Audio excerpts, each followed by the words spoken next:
Hi friends, 7th Tamil இயல் 1 எங்கள் தமிழ் அப்படிங்கிற டாபிக் பார்க்குறோம். இதில் வந்துட்டு இந்த எங்கள் தமிழை எழுதினவங்க யாருன்னா, நாமக்கல் கவிஞர் வே. ராமலிங்கனார் அப்படிங்கிறவர் எழுதியிருக்காரு. அவரோட பாடல் தான் இங்கே கொடுத்துருக்காங்க. அது என்னன்னு பார்க்கலாம். அருள்நெறி அறிவை தரலாகும், அதுவே தமிழன் குரலாகும், பொருள் பெற யாரையும் புகழாது, போற்றாதாரையும் இகழாது அப்படிங்கிறாங்க. நம்ம வந்துட்டு என்னென்னா எல்லாத்தோடையும் வந்து அருளோடு இருக்கணும் அப்படின்னு சொல்லி சொல்கிறாங்க. அதுதான் வந்து என்ன தமிழனோட குரலாகவே இருக்கும் அப்படின்னு சொல்லி சொல்கிறாங்க. அப்புறம் வந்து என்ன பொருள் கிடைக்கணும் அப்படிங்கிறதுக்காக வந்து என்ன மிச்சவங்கள வந்து புகழக்கூடாது, அதே போல் வந்துட்டு நம்மளை போற்றாமல் இருப்பாங்க பார்த்தீங்களா, அவங்கள வந்து இகழக்கூடாது அப்படிங்கிறத ஃபஸ்ட் பாயிண்டில் சொல்லியிருக்காங்க. அடுத்து வந்து என்ன கொல்லா விரதம் குறியாக, கொள்கை பொய்யா நெறியாக, எல்லா மனிதரும் இன்புறவே என்றும் இசைந்திடும் அன்பறவே அப்படிங்கிறாங்க. இப்போ வந்து என்னென்னா நம்ம வந்துட்டு எந்த உயிரினங்களையும் கொல்லக்கூடாது அப்படிங்கிறத குறிக்கோளாக வச்சுக்கணும்.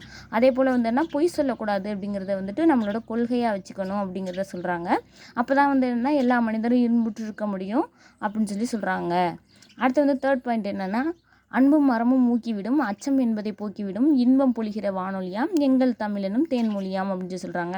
இதில் வந்து என்னென்னா நம்ம வந்துட்டு அன்போடையும் அறத்தோடையும் இருந்தோம்னா வந்துட்டு அதுதான் வந்து நம்மளோட அச்சத்தை வந்து போக்கக்கூடியதாக இருக்கும். எப்போவுமே வந்துன்னா தமிழ் வந்து என்ன இன்பத்தை தரக்கூடிய ஒரு தேன்மொழியாக இருக்கும் அப்படிங்கிறத வந்துட்டு இங்கே பாடலாக கொடுத்துருக்காங்க. இது வந்து ஸ்டார் போட்டு கொடுத்துருக்காங்க. அதனால் இம்பார்ட்டன்ட் பாயிண்ட்டு படிச்சுக்கோங்க. இந்த சொல்லும் பொருள்னு பார்க்கும்போதுட்டு ஊக்கிவிடும் அப்படின்னா வந்துட்டு ஊக்கப்படுத்துங்கிறாங்க. விரதம் அப்படின்னா வந்துட்டு நோன்பு இருக்காங்க அப்படின்னு சொல்லுவாங்கள்ல, அதுதான் சொல்லியிருக்காங்க. குறி அப்படின்னா வந்து என்ன குறிக்கோளை குறிக்குது. மொழிகிற அப்படின்னா வந்து என்ன பொழிகிற அப்படிங்கிறது வந்து தருகிற அப்படின்னு சொல்லி சொல்கிறாங்க. அடுத்து வந்துட்டு நூல்வெளின்னு பார்க்கும்போதுட்டு நாமக்கல் கவிஞர் அப்படிங்கிறவரை வந்துட்டு இங்கே பார்க்குறோம். அவர் தான் வந்து வே. ராமலிங்கனார். அவர் வந்து என்ன தமிழறிஞர், கவிஞர், விடுதலை போராட்ட வீரர் அப்படிலாம் சொல்லுவாங்க. ஏன் விடுதலை போராட்ட வீரர்னால் 1930 வந்து உப்பு சத்தியாகிரகம் அந்த போராட்டத்தில் வந்துட்டு இவர் வந்துட்டு நிறையா வந்து பங்களிப்பு செஞ்சுருப்பார். இவருடைய பாடல் கூட வந்துட்டு அந்த டைமில் வந்துட்டு எல்லாருமே வந்துட்டு பாடிட்டே வந்துட்டு நடந்து போனாங்கன்னு சொல்லுவாங்க. அந்த பாடல் தான் இங்கே வந்து கீழே கொடுத்துருக்காங்க. அதனால் வந்து என்ன தமிழறிஞராகவும் கவிஞராகவும் விடுதலை போராட்ட வீரராகவும் இவர் கருதப்படுறாரு. அப்புறம் வந்து என்ன காந்தியோட கொள்கைகளால் இவர் வந்து ஈர்க்கப்பட்டிருப்பார். அதனால் இவர் வந்து காந்திய கவிஞர் அப்படின்னு கூட சொல்லுவாங்க அப்படிங்கிறாங்க. அடுத்து தமிழகத்துடைய முதல் அரசவை கவிஞராக யார் இருந்தாங்க அப்படின்னு சொல்லி கேட்டாங்க அப்படின்னா வந்துட்டு அவர் யாருன்னா ராமலிங்கனார் தான் வந்துட்டு முதல் அரசவை கவிஞராக கருதப்படுறாரு. அடுத்தது இவருடைய நூல்கள் அப்படின்னு பார்க்கும்போதுட்டு மலைக்கல்லன், நாமக்கல் கவிஞர் பாடல்கள், என் கதை, சங்கொலி அப்படிங்கிறது வந்துட்டு இவருடைய நூல்களாக வந்துட்டு இங்கே கொடுத்துருக்காங்க. மலைக்கல்லன், நாமக்கல் கவிஞர் பாடல்கள், என் கதை, சங்கொலி. இவர் வந்து என்ன தன்னோட பாடல்கள் எல்லாம் வந்துட்டு என் கதையை கேளுங்க அப்படின்னு சொல்லிட்டு சங்கொலி முழங்க ஒரு மலை மேலே ஏறி நின்றுட்டு சொல்கிறாருன்னு ஞாபகம் வச்சுக்கோங்க. அடுத்து நாமக்கல் கவிஞர் பாடல்கள் அப்படிங்கிற ஒரு டாப்பிக்கில் இருந்து தான் இங்கே வந்துட்டு எங்கள் தமிழ் அப்படிங்கிறது வந்து கொடுத்துருக்காங்க. அதான் இங்கே வந்து சொல்லியிருக்காங்க. அடுத்து வந்துட்டு இவருடைய வேறு சில பாடல்கள் அப்படின்னு பார்க்கும்போது ஒரு சில பாடல்கள் இருக்குது. அது என்ன அப்படின்னா வந்துட்டு கீழே கொடுத்துருக்க பாடல் கத்தியின்றி ரத்தமின்றி யுத்தம் ஒன்று வருகிறது, அந்த பாடல் இருக்குது. அதே போல் வந்துன்னா தமிழன் என்று சொல்லடா, தலை நிமிர்ந்து நில்லடா அப்படிங்கிற பாடலும் இவரோடது தான். அடுத்து தமிழர் என்றோர் இனம் உண்டு, தனியே அவருக்கு ஒரு குணம் உண்டு அப்படிங்கிற பாடலும் இவரோட தான். இவரோட பீரியடுன்னு பார்க்கும்போதுட்டு 1888 1972 வரைக்கும் இவரோட பீரியடாக வந்து இருந்துச்சு. கீழே கொடுத்துருக்காங்க.